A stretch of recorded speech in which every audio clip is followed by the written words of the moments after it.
Israeli forces have been pushing further south inside the Gaza Strip, the furthest south that they've been operating so far, in that city of Khan Younes, the largest city in the southern Gaza Strip, where of course, Gazans were initially ordered to flee at the beginning of the Israeli military's offensive against Hamas in Gaza. So you've got people there who've been displaced numerous times already, and they are being driven further and further south. The reports of extremely heavy fighting in Khan Younes, of bombardment from the air and from the ground.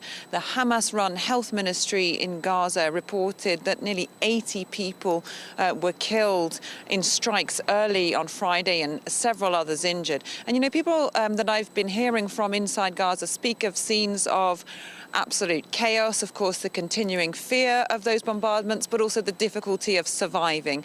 So that whenever an aid truck comes through carrying food or other basic supplies, you know, the lack of law and order at times in Gaza means that it's immediately pillaged, and that organised groups are taking off some of the things to sell on, that prices on the black market are spiralling, and that many, many people are finding it very difficult to get enough to eat. You know, and over 85% of Gaza's population has now fled their homes. That's according to the UN. And they're sheltering, some of them in very, very difficult conditions. Lots of them camping out in makeshift shelters made of, you know, flimsy plastic sheets. And the conditions at night at the moment in this region are still very cold. So huge concern there, of course, for the population of Gaza as this offensive, which Israel said is continuing to lead, to try and get Hamas members, which it believes are fighting in tunnels below Khan Younes, continues.